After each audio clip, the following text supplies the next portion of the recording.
ओम आदिशक्ति नमो नमः। शक्तों को क्षमता क्षमता की।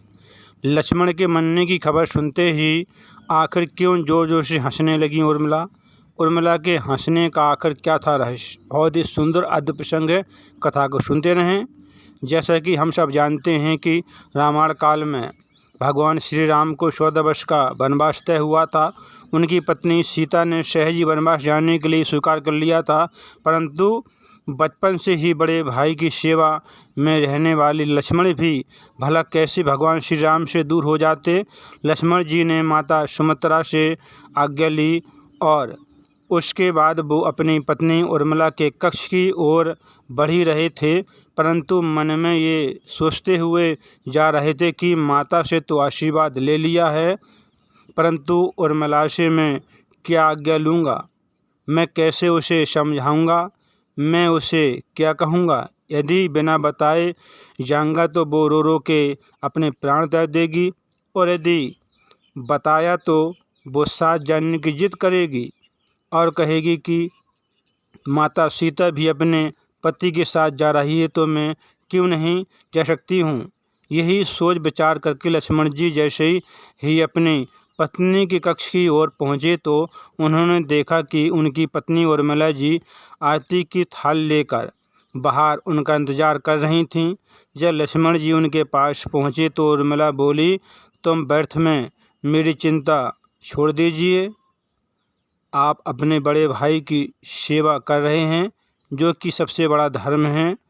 आपकी सेवा में कोई भी बाधा नहीं आएगी, इसलिए मैं आपके साथ जाने की जिद नहीं करूंगी। लक्ष्मण जी को कहने में संकोच हो रहा था, परंतु उनके कहने से पहले ही सब संकोच दूर कर दिया स्वयं उनकी पत्नी उर्मिला ने। वास्तव में पत्नी का यही धर्म होता है कि पति संकोच में पड़े उससे पहले ही पत्नी उनके मन की बात को जानकर उसके संकोच से उसे बाहर निकाल दें। अपनी पत्नी उर्मिला का इतना प्रेम देखकर लक्ष्मण जी की आंखें भर आईं और लक्ष्मण जी ने अपनी पत्नी उर्मिला को गले से लगा लिया। इसी के साथ वहाँ पर उर्मिला जी ने एक दीपक जलाया और विनती की, हे मेरे नाथ, इस सांसों को कभी भी बुझने नहीं देना। लक्ष्मण जी वहाँ से चले गए, परंतु 14 वर्ष तक उर्मिला एक तपस्वी की भांति कठोर तप कर रही थी, और वो कठोर तप था नींद। जब वनवास के समय लक्ष्मण जी हमेशा अपने भाई और माता सीता की सेवा में लगे रहते थे। इसके लिए लक्ष्मण जी ने निद्रा देवी से वरदान मांगा था कि पूरे वनवास के 14 वर्ष तक उन्हें नींद न आए, ताकि वो सुबह शाम दोपहर रात हर समय भगवान श्री राम और माता सीता की सेवा कर सकें और बुरे खतरों से बच सकें। नींद की देवी ने सेवा भाव से प्रसन्न होकर लक्ष्मण जी को वरदान दे दिया और एक शर्त रखी। कहा कि हे लक्ष्मण जी, आपके बलदे में उनके किसी चाहने वाले को 14 वर्ष तक सोना होगा। कहते हैं कि ये कार्यभार उनकी पत्नी स्वयं उर्मिला ने संभाला था। 14 वर्षों तक उर्मिला सोती रहीं। उन्हीं की बदौलत तो कभी भी लक्ष्मण जी सोए नहीं। उर्मिला ने जहाँ एक तरफ दीपक की लौ जलाए रखी, वहीं दूसरी तरफ गहरी नींद भी लेती रहीं। कहते हैं जब लक्ष्मण जी और मेघनाथ का भयंकर युद्ध हुआ था, तब उस समय लक्ष्मण जी मूर्छित हो गए थे, जिस वजह से उर्मिला राजभवन में जाग गई थीं। जब हनुमान जी संजीवनी बुद्धि के लिए हिमालय पर्वत गए थे, वहाँ से जब पर्वत लेकर लौट रहे थे, तब हनुमान जी को बीच में अयोध्या के ऊपर से लौटकर गुजरना पड़ा था। तभी भरत जी ने राक्षस समझकर बाण मार दिया था और हनुमान जी नीचे गिर पड़े थे। जब उन्हें होश आया तो होश आने पर हनुमान जी ने सारी कहानी बताई। कहा किस तरह से रावण पुत्र मेघनाथ ने बाणों से लक्ष्मण पर प्रहार किया और लक्ष्मण जी मूर्छित हो गए, इसलिए लक्ष्मण जी के प्राण संकट में हैं।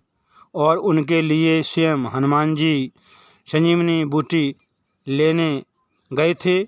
जहाँ एक तरफ लक्ष्मण जी मूर्छित हुए थे, वहीं दूसरी तरफ उर्मिला अपनी नींद से जाग गई थीं। बाद में उर्मिला की भेंट हनुमान जी से हुई थी, लेकिन एक तरफ माता कौशल्या ने ये सब बातें सुनी तो उन्होंने हनुमान जी से कहा, हे हनुमान जी, राम से कह देना लक्ष्मण के बिना अयोध्या में पैर भी नहीं रखना।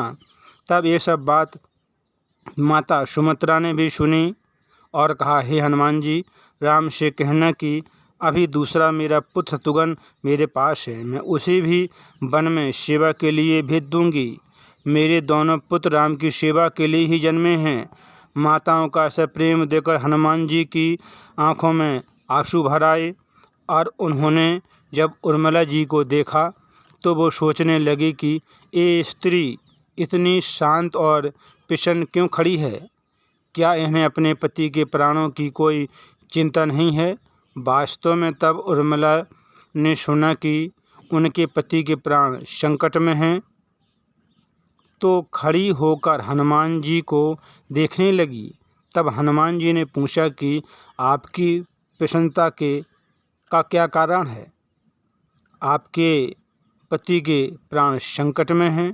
सूर्य उदय होते ही सूर्यकुल का दीपक बुझ जाएगा। इस पर उर्मिला जी ने कहा, हे हनुमान जी, मुझे भला किस बात की चिंता है। मैं क्यों चिंता करूं। मेरा दीपक अभी तक संकट में नहीं है। मेरे पति भला संकट में कैसे हो सकते हैं। जब तक मेरा दीपक बुझेगा नहीं तब तक मेरे पति के प्राण भी हारेंगे नहीं। और वो हंसते हंसते वहाँ से उर्मिला जी चली गईं। इसके बाद हनुमान जी स्वयं संजीवनी बूटी का पर्वत लेकर जब लंका वापस पहुँचे तब लक्ष्मण जी के प्राण वापस आए। उसके बाद अपने आप उर्मिला जी भी राजभवन में जाकर सो गईं, क्योंकि ये वही वरदान था जो अपना कार्य कर रहा था। रावण का वध करने के बाद जब वापस से भगवान श्री राम सीता और लक्ष्मण जी के साथ अयोध्या में आए तब राम ने 11,000 वर्षों तक अयोध्या में राज किया। लेकिन एक समय अचानक ही अयोध्या में काल आ गया, यानी कि काल के देवता। काल ने भगवान श्री राम से प्रार्थना की कि कृपा करके हमें एकांत में वार्तालाप करना चाहिए और इस वार्तालाप को जो कोई सुनेगा उसके प्राण हरने होंगे। ऐसे में ही भगवान श्री राम और काल देवता आपस में बात करने लगे एकांत में, और उन्होंने पहरेदारी के लिए वहाँ लक्ष्मण जी को खड़ा कर दिया था। तभी उसी समय वहाँ पर दुर्वासा ऋषि आए और दुर्वासा ऋषि स्वयं भगवान श्री राम से मिलना चाहते थे। लक्ष्मण जी ने बहुत मना किया। तब दुर्वासा ऋषि ने क्रोध में आकर कहा, अगर जल्द ही श्री राम से नहीं मिले तो वह पूरी अयोध्या और आपके वंश को श्राप दे देंगे।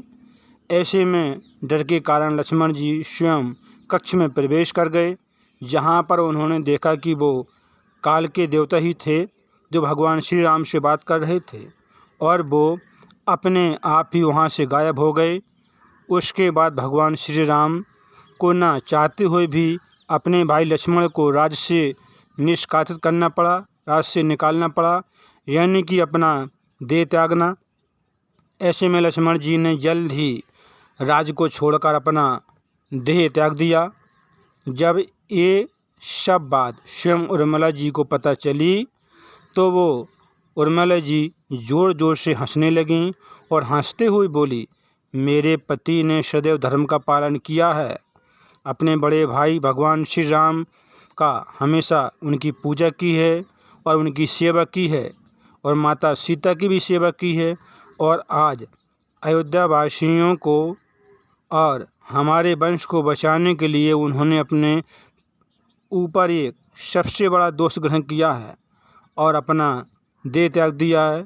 ये तो मेरे पति ने स्वयं धर्म का पालन ही किया है।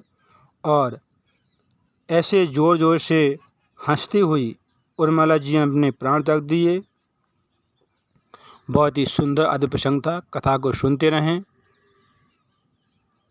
फिर मिलेंगे अगली बार एक खास वीडियो के साथ। तब तक आप देखते रहिए चैनल को, कथा को सुनते रहें, काम करते रहें और मैया का नाम जपते रहें।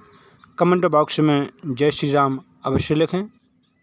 काम करते रहें, मैया का नाम जपते रहें, कथाओं को सुनते रहें। शक्तों को क्षमता की क्षमता।